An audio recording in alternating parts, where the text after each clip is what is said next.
llena. Gloria al Señor. ¿Quién vive?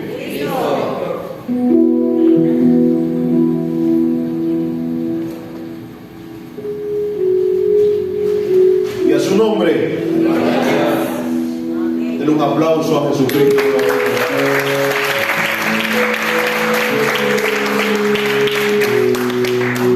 ¿Cuántos creen que Dios es bueno? Todo el tiempo Dios es bueno. El día de hoy, amados,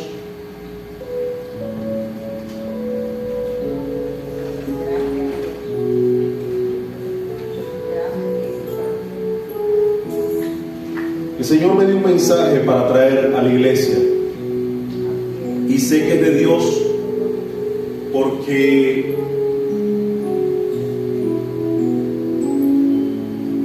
día a día, mientras que trataba de preparar el mensaje, el Señor no paraba de darme versículos y versículos y versículos. Yo normalmente, hermano, no apunto nada, pero tuve que hacerlo. Y quizás, mientras que lo esté haciendo, como no acostumbro, quizás se me vayan a pasar algunos, no lo sé. Pero sí sé que el Señor envía una palabra para su iglesia, una palabra de bendición, una palabra de enfoque. Y creo que es muy importante para nosotros, para cualquier creyente, enfocarnos en la visión de Dios, enfocarnos en lo que el Señor ha preparado para nosotros para este tiempo. Cada uno de nosotros tiene visiones y enfoques quizás distintos en Dios. El Señor nos creó a cada uno para una misión especial. No somos iguales. Por eso la hermana Mildred hablaba de 5 ministerios. ¿Por qué? Porque cada ministerio es importante dentro de la iglesia. Cada uno ejerce una función importante dentro de la iglesia. Cada uno de los frutos del Espíritu, cuando nosotros damos testimonio de Él, genera situaciones diferentes. La templanza no muestra lo mismo que el amor. Son frutos que se utilizan en momentos distintos, pero el Señor nos llena de cada uno de ellos para que lo utilicemos en el momento preciso en el que el Señor quiere que nosotros lo demos. ¿Cuántos lo creen? Y es importante, hermanos, que nosotros nos enfoquemos en el Señor, nos enfoquemos por medio de su palabra en la visión que Él ha preparado para nosotros. Normalmente, o pasa muchas veces, le ha pasado a grandes hombres de Dios, que la situación en la que están atravesando en el momento los hace desenfocarse. El día a día nos hace desenfocarnos de la visión que el Señor ha puesto en nosotros. Entre más nos conectamos con Dios, más nos metemos en la visión de Él. Y yo hoy vengo a hablarles de un hombre muy conocido, del apóstol Pablo, un hombre que instruye nuestra vida con cada una de las cartas que él mandó en algún momento. Sabemos que el apóstol Pablo, que antes se llamó Saulo de Tarso, era un hombre muy importante entre los fariseos, un hombre que persiguió la iglesia. La perseguía no porque era un hombre malo, sino porque tenía celo de Dios y no quería que se predicara algo que no estaba escrito en la ley, que era lo que ellos daban en ese momento. Pero salió a su encuentro Jesús de Nazaret, y cuando se lo encontró camino a Damasco, le preguntó: ¿por qué me persigues? Y Saulo, que en ese momento no entendía quién le estaba hablando, y le preguntó: Señor, ¿qué quieres que haga? Y en ese momento el Señor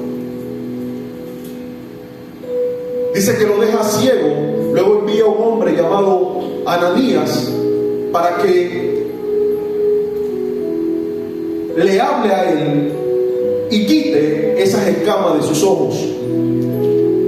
Es tremendo ver que mientras que Ananías se niega a ir a hablarle a Saulo, sabiendo quién era Saulo, el Señor le dice a Ananías que este hombre le iba a ser muy útil. ¿Por qué? Porque él iba a predicar no solamente a los gentiles, sino a reyes y a personas muy importantes. Este hombre era un vaso útil para Dios, que Ananías en ese momento no lo entendía. Y eso es tremendo verlo.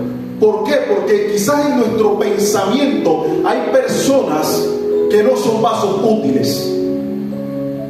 Pero nosotros debemos colocarnos en la visión de Dios y entender que el que llama es Él. Y que hay personas que nosotros ni siquiera entendemos, pero que Dios está preparando para una misión especial. Y nosotros debemos presentarnos de la mejor manera, dando testimonio de lo que somos, en base a la visión que Dios está preparando. Este hombre, el Señor lo había preparado, un hombre diferente a los discípulos. Los discípulos eran hombres bárbaros, pero este era un hombre que había estudiado, un hombre conocedor, un hombre que fue enseñado a los pies de un maestro de la ley, como lo era Gamaliel. Y este hombre había sido enseñado de la mejor manera. Él mismo hace referencia que él era fariseo de fariseos. Y este hombre, cuando es transformado, intenta ir a Jerusalén. Cuando llega a Jerusalén, los discípulos que estaban ahí no le creían. Decían, a lo mejor está tramando algo para matarnos. Y dice que intentaban matarlo. Y dice que de ahí fue sacado para evitar que lo mataran. Y cuando intentaron hacer esto, hermanos, ellos le enviaron a Antioquia. Y en ese lugar, después de un tiempo, Bernabé lo fue a buscar. Y en ese lugar se encuentra, cuando lo trae, a un profeta llamado Agabo. Ese profeta llamado Agabo profetizó de una gran sequía. Y usted me dirá, ¿por qué está mencionando el profeta Agabo? Porque lo vamos a ver más adelante. Ese es el momento en que él se encuentra, este hombre, a este profeta de Dios. Y Pablo siguió su caminar. Y vemos que fue a Corintos, vemos que fue a Atenas, vemos que el apóstol Pablo fue a Éfesos, fue a diferentes lugares. Pero él tenía una misión y una visión de parte de Dios. Y cuando tú tienes una visión de parte de Dios, tú no puedes permitir que las aflicciones de este mundo te desenfoquen. El apóstol Pablo tenía una visión de parte de Dios. Ya había llevado la palabra a los gentiles, que fue una de las instrucciones que el Señor le dio. Pero la palabra también tenía que ser llevada a reyes, a hombres importantes. Y para poder que esto aconteciera era necesario que él llegara a Jerusalén y llegara a Roma. El apóstol Pablo tenía en su visión llegar a Jerusalén. La Biblia nos muestra en el capítulo 20, en el verso 21, diciendo, testificando a judíos y gentiles acerca del arrepentimiento para con Dios y de la fe en nuestro Señor Jesucristo, ahora he aquí, ligado yo en espíritu, voy a Jerusalén, sin saber lo que allá me ha de acontecer, salvo que el Espíritu Santo por todas las ciudades me ha dado testimonio diciendo que me esperan prisiones y tribulaciones. Él sabía por medio del Espíritu Santo lo que le venía, pero su visión estaba enfocada. Y les voy a pedir, hermanos, eso es solamente la introducción, para que vayamos a Hechos capítulo 21, el verso 10. Y nos ponemos en pie por reverencia a la palabra.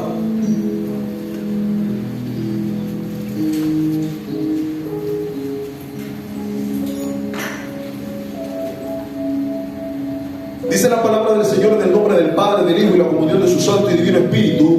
Y permaneciendo nosotros allí algunos días, descendió de Judea un profeta llamado Agabo, quien viniendo a vernos, tomó el cinto de Pablo y atándose los pies y las manos dijo: esto dice el Espíritu Santo, así atarán los judíos en Jerusalén al varón de quien es este cinto, y le entregará en manos de los gentiles. Al oír esto, le rogamos nosotros y los que de aquel lugar que no subiese a Jerusalén. Entonces Pablo respondió: ¿qué hacéis llorando y quebrantándome el corazón? Porque yo estoy dispuesto no solo a ser atado, mas aún a morir en Jerusalén por el nombre del Señor Jesús. Señor Jesús, Padre Celestial, en esta hora, Dios, te damos gracias, Padre, por tu palabra, Señor.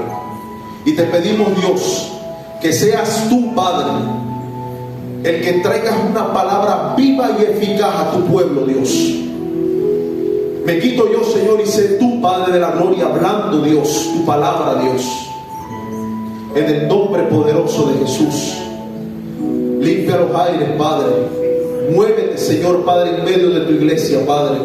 Y que esta palabra cause el efecto para el cual tú la has enviado, Padre. Gracias te damos, Señor, en el nombre de Jesús. Amén. Pueden sentarse, hermanos.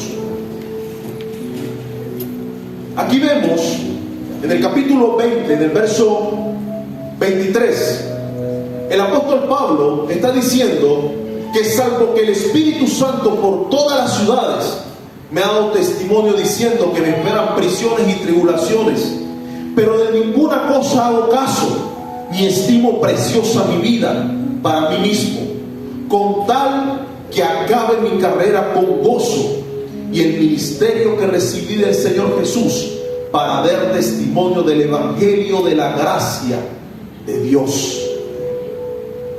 Este hombre, su visión no era transformada o cambiada, aún en peligro de muerte.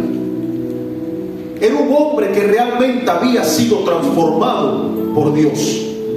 Era un hombre que no es que estimaba o ponía en poco su propia vida con tal de agradar al Señor y terminar su carrera. Y es tremendo ver cómo una persona, cuando se enfoca en Dios y se mantiene en la visión que el Señor ha preparado para él, no le importa perder su propia vida. Hay hombres en la palabra que por momentos se desenfocaron. Podemos poner ejemplos. Vemos a Pedro, que en algún momento le dice al maestro: maestro, cuando lo ve caminar por las aguas, déjame ir donde tú estás. Y el maestro le dice: ven. Y Pedro empieza a caminar sobre las aguas, pero se desenfocó. Y cuando se desenfocó, empezó a hundirse. Porque cuando perdemos el enfoque en lo que el Señor nos mandó a hacer, hermanos, empezamos a hundirnos. Cuando nosotros tenemos un llamado de parte de Dios, nuestro enfoque tiene que cambiar. Nuestro enfoque tiene que estar puesto en el autor y consumador de nuestra fe. Tiene que cambiar. Ya no podemos confiar en las cosas de este mundo. Ya lo principal no es lo de este mundo. Ahora lo principal es lo eterno. El mismo Señor dice que Dios es espíritu, y es necesario que el que le adore en espíritu y en verdad. No puede ser en nuestra naturaleza, tiene que ser en espíritu. Tenemos que ser transformados para poder entrar en la visión de Él. Y que cuando la visión de Él entre en nuestra vida, abrume todo lo que no le pertenece a Él, y eso se quite y nuestra visión permanezca solamente en Él. En ese momento que Pedro se está hundiendo, le dice el Señor: sálvame, sálvame, Señor. Y el Señor, ¿qué le dice? Hombre de poca fe, ¿por qué dudaste? ¿Por qué dudas? Porque la duda nos hace perder la visión en Dios. La duda es una herramienta de Satanás que utiliza para que el creyente pierda la visión en las cosas de Dios. Por eso la palabra habla y nos dice que la fe es la certeza de lo que se espera y la convicción de lo que no se ve. Y la palabra nos enseña que sin fe es imposible agradar a Dios. Pero ¿cómo podemos creer en algo que no hemos visto? Bueno, el Señor quiere que nosotros vivamos una vida de fe, que aunque nosotros no podamos ver, la visión que tenemos en Él nos haga ver las cosas que no son, que están invisibles, y las traigamos a lo visible, y que creamos que Él es fiel y verdadero, que Él es justo y que Él tiene cuidado de nosotros, y que al final Él no nos va a dar, hermano, lo que le sobra, sino que Él nos da de sus grandes abundancias que Él tiene. No podemos poner en poco las cosas que el Señor ha hecho en nosotros. El apóstol Pablo fue llamado, y cuando él es llamado, él sabía que le iba a tocar padecer, pero ponía en poco, aún hasta su propia vida, con tal de alcanzar y terminar esta carrera. Y es difícil, hermano, porque cuando nosotros ponemos en riesgo nuestra vida, que nuestra vida está de por medio, que la vida de un hijo está de por medio, qué difícil es enfocarnos en lo que el Señor ya nos dijo, porque nuestra mente y nuestros ojos están viendo algo diferente. Cuando muchas veces el trabajo que nos sustentaba ya no está, ¿cómo puedo tener esa confianza en que el Señor me va a proveer para cubrir mis necesidades? ¿Cómo es posible que yo voy en el momento de una enfermedad creer a Dios cuando el doctor ya me dijo que es algo terminal? Pero ahí donde nosotros tenemos que llamar las cosas que no son como si fuesen, y creerle a Dios y tener fe, porque eso es lo que el Señor quiere. En algún momento el profeta Elías estaba huyendo y tuvo temor, porque estaba siendo amenazado de muerte por una mujer terrible. Y mientras que huía,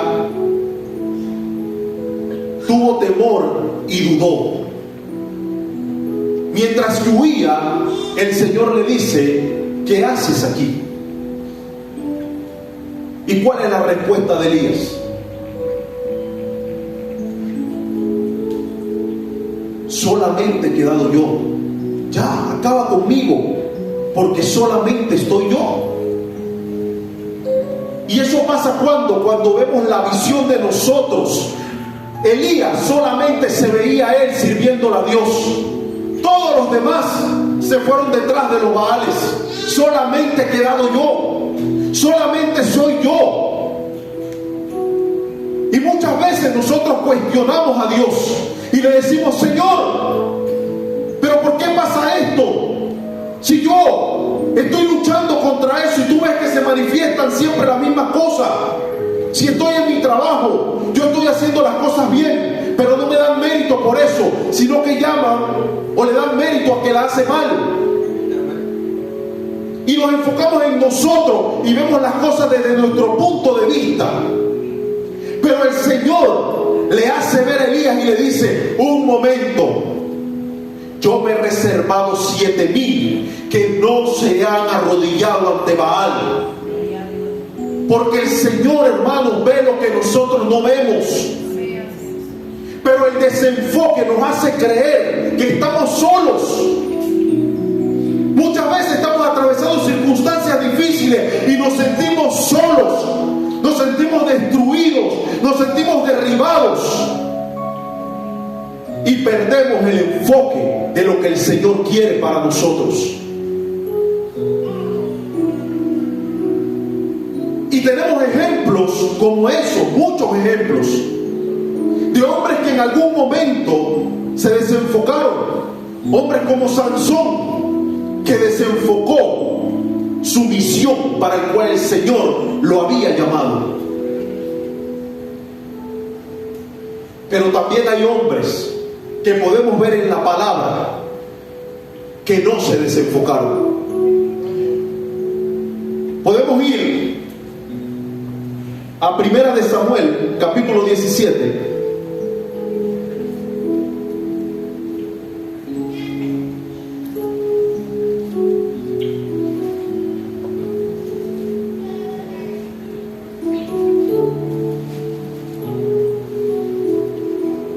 Y vemos a un joven, conocemos también el nombre David.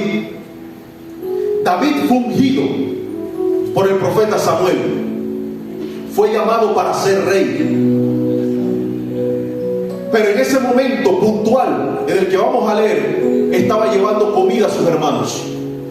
No era un rey. Estaba siendo mandados, aunque él sabía que iba a ser rey.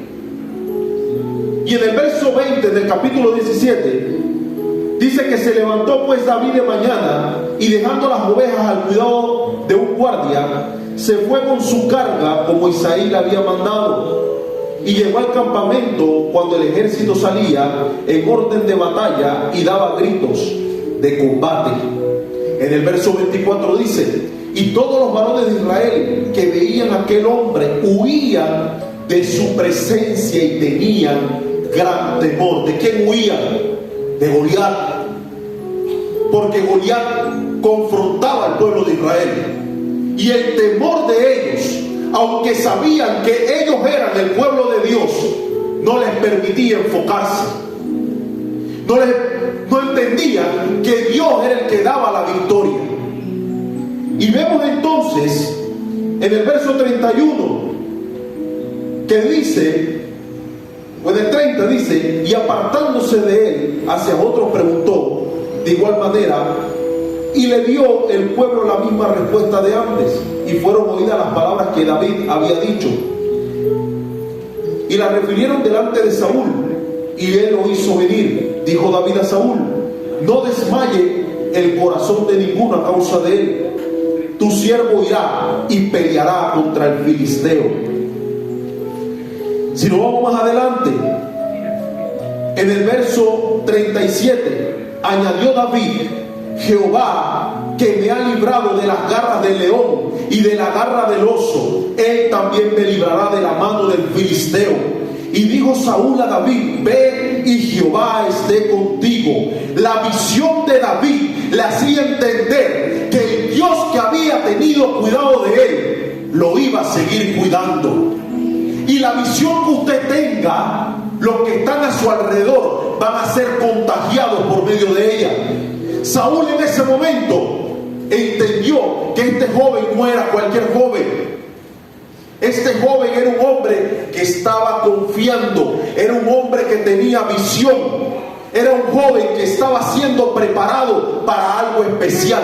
Porque cuando el Señor pone una visión en ti, el Señor pondrá gracia también.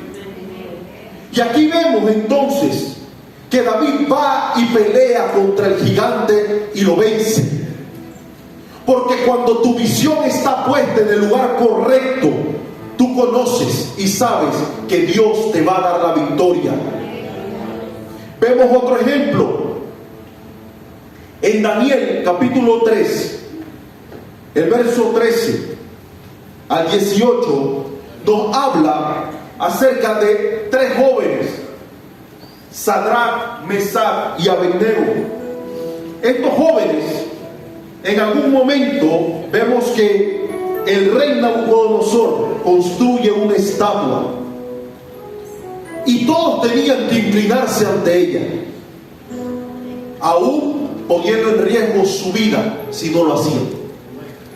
Y en el verso 13 le informan a Nabucodonosor de que estos jóvenes no se querían inclinar, y dice que Nabucodonosor los trae molesto por lo que estaba pasando, y les dice: entonces Nabucodonosor dijo con ira y con enojo que trajesen a Sadrach, Mesach y Abednego. Al instante fueron traídos estos varones delante del rey, y habló Nabucodonosor y les dijo: es verdad, Sadrach, Mesach y Abednego, que vosotros no honráis a mi Dios, ni adoráis las estatuas de oro que me han sido levantadas. Ahora pues estáis dispuestos para que al oír el son de la bocina y de la flauta, del tamboril, del arpa, del salterio, de la zampoña y de todos los instrumentos de música os postréis y adoréis la estatua que he hecho? Porque si no la adoráis, en esta misma hora seréis echados en medio de un horno de fuego ardiendo. ¿Y qué Dios será aquel que os libre de mis manos? Porque el enemigo va a tratar de afectar nuestra vida y va a tratar de ponernos entre la espada y la pared. Pero cuando tú estás confiando en Dios y tienes la visión clara de lo que el Señor está haciendo en tu vida, responde como respondieron estos jóvenes, que dijeron: no es necesario que te respondamos sobre este asunto. Yo ni siquiera voy a hablar contigo sobre eso, porque tus amenazas no me intimidan. Dice, miren lo que dice el 17: he aquí nuestro Dios a quien servimos puede librarnos del horno de fuego ardiendo, y de tu mano, oh rey, nos librará. Y si no, sepas, oh rey, que no serviremos a tus dioses, ni tampoco adoraremos la estatua que se ha levantado. Aún en peligro de muerte, estos jóvenes decían: mi enfoque no puede cambiar. En mí fue puesto un espíritu superior, y el que lo puso es al cual yo voy a honrar. Y es tremendo, porque cuando nosotros enfocamos a nuestro Señor para honrarlo a Él, aun cuando el mundo nos pinte las cosas diferentes, hermanos, entonces daremos testimonio de que realmente hemos sido regenerados. Hoy en día el mundo está atacando a los cristianos. Hoy en día hay marchas de todo tipo en la cual quieren hacer ver que el cristianismo estamos atacando a una comunidad específica. Nosotros no estamos atacando ninguna comunidad. Nosotros estamos defendiendo la verdad de Cristo. Nosotros estamos defendiendo lo establecido por Dios. El Señor no estableció a hombre y a hombre, estableció hombre y mujer, no mujer con mujer. Porque si no fuera de esa manera, hubieran podido procrear, pero no pueden procrear uno con otro, sino que el diseño perfecto de Dios les impide que sea de esa manera. Y hoy en día está siendo atacada la iglesia, están siendo atacados nuestros hijos. Hermanos, hasta en las cómicas aparecen todo tipo de cosas como estas, de géneros no binarios, en los cuales dicen que ellos son ella en vez de ella o él. Y nosotros tenemos que tener cuidado lo que ven nuestros hijos y hacer que nuestros hijos se enfoquen en la visión que nos ha sido enseñada a nosotros por medio de la palabra. Por eso el Señor le dice a Josué en Josué capítulo 1 verso 8, ¿qué le dice el Señor? Que meditara en ese libro de la ley de día y de noche. ¿Por qué le dice eso el Señor? Porque eso haría prosperar su camino y le iría bien. Toda la clave, hermano, está en la palabra, porque la palabra es la que nos conecta directa a la visión de Dios. El el apóstol Pablo, mientras que iba caminando, mientras que iba andando, él escuchaba que el Espíritu Santo le decía: en tal lugar vas a padecer, cuando llegues a Jerusalén vas a padecer. Pero eso no le impedía ir a él a ese lugar, porque él sabía que era la visión de Dios. Y si vemos el capítulo 21, dice que él llega a un lugar llamado Tiro. Y dice la palabra en el verso 4: y hallados los discípulos, nos quedamos allí 7 días. Y ellos decían a Pablo por el Espíritu que no subiese a Jerusalén. Cumplidos aquellos días, salimos acompañados todos con sus mujeres e hijos hasta fuera de la ciudad, y puestos de rodillas en la playa, oramos, y abrazándonos los unos a los otros, subimos al barco y ellos se devolvieron a sus casas. Había una iglesia, había unos hermanos que estaban tristes porque el Espíritu les había revelado a ellos que Pablo iba a padecer cuando llegaba a Jerusalén. Y es tremendo ver que hermanos en la fe se duelen cuando algo está a punto de pasarte. No se gozan por lo que te va a pasar, sino que se duelen. ¿Por qué? Porque saben que tú estás caminando en Cristo, estás caminando en la palabra de Dios. Y estos hombres y estas mujeres que estaban con ellos se fueron con él y lloraron juntamente, y se abrazaron y lloraron, porque sabían que a Pablo le iba a acontecer algo. Pero dice que el Espíritu les dijo a ellos lo que iba a acontecer. Mas el Espíritu no le estaba diciendo a ellos que le dijeran a Pablo que no subiera. El Espíritu estaba revelando lo que iba a acontecer, así como le reveló a los hijos de los profetas lo que le iba a acontecer a Elías. Le estaba siendo revelado que algo iba a acontecer con Pablo, pero Pablo también lo sabía, porque era un hombre que estaba ligado del Espíritu con Dios. Y este hombre, después que parte en esta navegación, dice que saliendo de Tiro y arribando a Tolemaida, y habiendo salido a los hermanos, saludado a los hermanos, nos quedamos con ellos un día. Y al otro día, saliendo Pablo y los que con él estábamos, fuimos a Cesarea, y entrando a la casa de Felipe, el evangelista, que era uno de los 7, posamos con él. Miren esto, hermanos. Felipe era uno de los 7. ¿Cuáles 7? Los 7 diáconos, que hace referencia a la palabra. Entre ellos había uno de nombre Esteban, que Pablo, en ese momento Saulo, fue partícipe de lo que sucedió cuando lo mataron. Felipe era amigo de Esteban, y ahora aquí estaba recibiendo a uno de los hombres que en algún momento trató de matarlo, no solamente a él, sino a todo el que predicara el evangelio. Y ahí te habla de la condición de un hombre que no solamente o no está actuando en base a rencores, sino que entiende que ese hombre ahora ha sido transformado, y el que era antes su enemigo ahora es su hermano en Cristo. Y Felipe lo recibió en su casa y se olvidó de lo que ya había pasado anteriormente.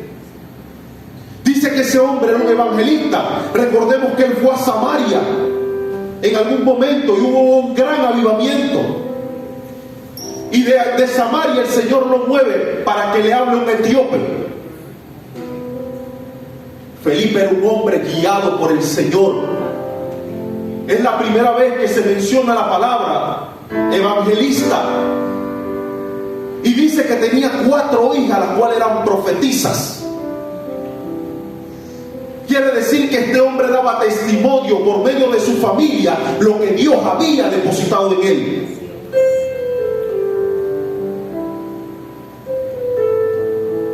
Y sigue diciendo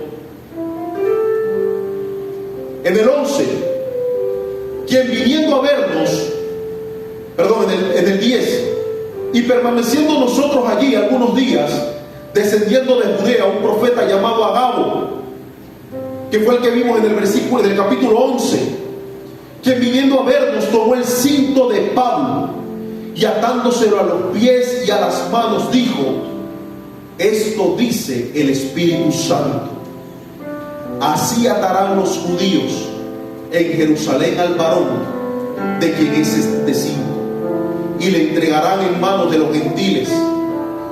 Y al oír esto, le rogamos nosotros y los que en aquel lugar que no subiese a Jerusalén. Lucas, el doctor Lucas, ya el que está escribiendo el libro de los Hechos, estaba presente. Por eso habla en primera persona.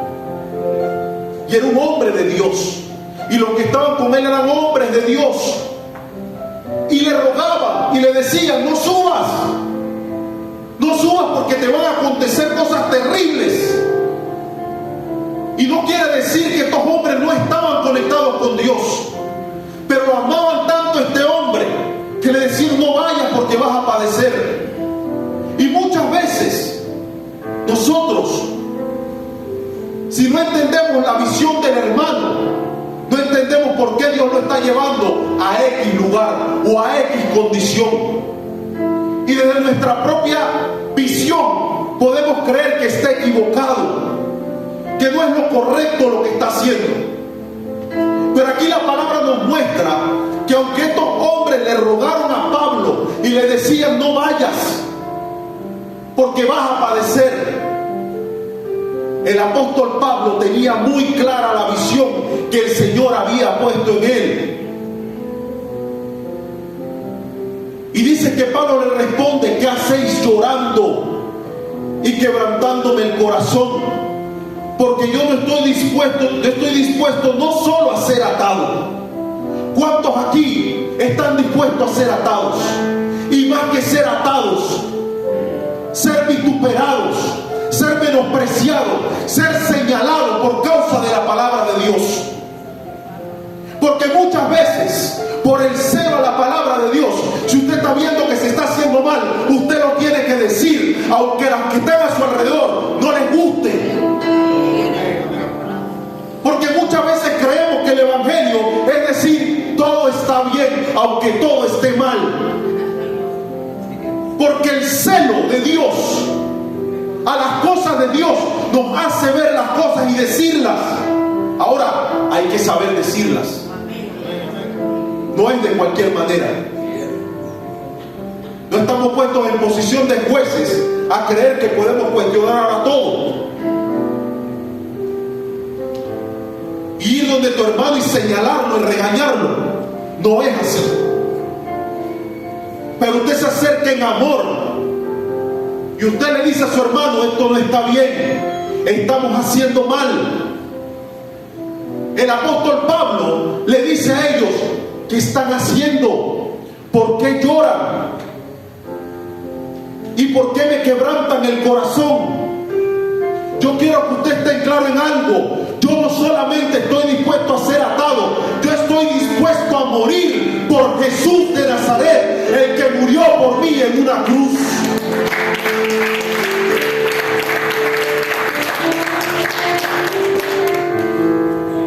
La palabra nos dice en Romanos capítulo 8, el verso 9: mas vosotros no vivís según la carne, sino según el Espíritu. Si es que el Espíritu de Dios mora en vosotros. Y si alguno no tiene el Espíritu de Cristo, no es de él. Pero si Cristo está en vosotros, el cuerpo en verdad está muerto a causa del pecado, mas el Espíritu vive a causa de la justicia. El verso 12 dice: así que, hermanos, deudores somos, no a la carne, para que vivamos conforme a la carne. Porque si vivimos conforme a la carne, moriremos. Mas si por el Espíritu hacéis morir las obras de la carne, viviréis. Porque todos los que son guiados por el Espíritu de Dios, estos son hijos de Dios. pues no habéis recibido el espíritu de esclavitud para estar otra vez en temor, sino que habéis recibido el espíritu de adopción, por el cual clamamos, Abba, Padre. Cuando el apóstol Pablo manda esta carta a los judíos que estaban en Roma, le envía en el capítulo 18 del libro de los Hechos. Ya había pasado esto. Cuando Pablo le decía, yo no vivo según la carne, según el espíritu, Pablo está diciendo, a mí no me importa lo que le pasa a mi carne, a mí me importa cumplir el propósito que el Señor me ha enviado a hacer.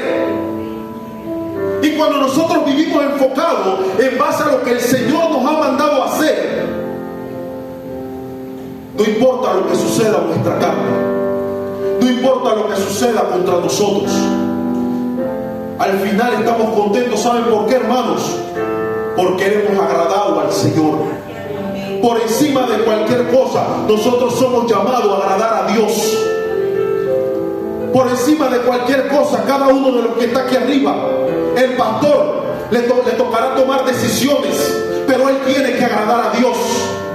A cada uno de los hermanos que está aquí adelante le tocará tomar decisiones que quizás a algunos no le va a agradar, pero les toca agradar a Dios.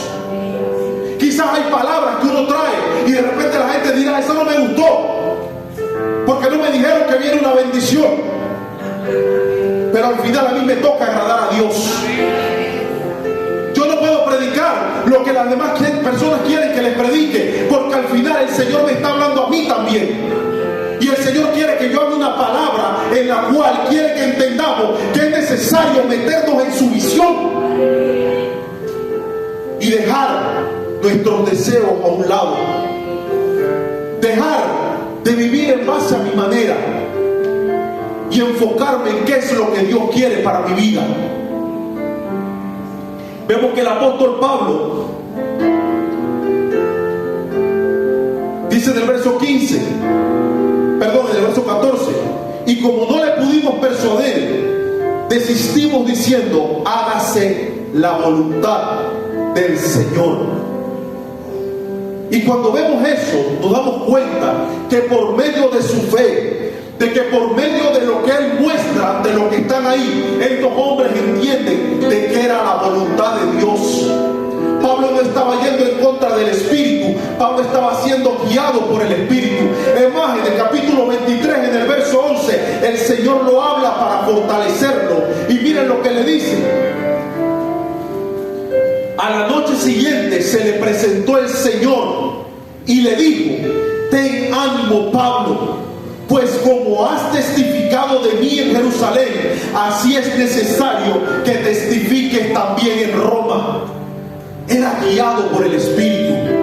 Los que estaban con él no lo entendían, pero el enfoque de él estaba claro en la misión que Dios había establecido para él. Hermanos, yo no entiendo o yo no sé cuál es la visión que el Señor ha puesto en usted. Usted la sabe. Yo sé o creo saber lo que el Señor ha puesto en mí. Y le pido a Dios día a día que me ayude a cumplir los propósitos para el cual Él me ha traído a este mundo. Sabemos que no va a ser fácil, no será sencillo. ¿Por qué? Porque sabemos que vienen pruebas a nuestra vida, vienen dificultades, vienen dudas. Pero cuando nuestra visión está puesta en el autor y consumador de la fe, tenemos una sola certeza, y es que somos más que vencedores por medio de aquel que un día murió por cada uno de nosotros. Que el Señor les bendiga, hermano.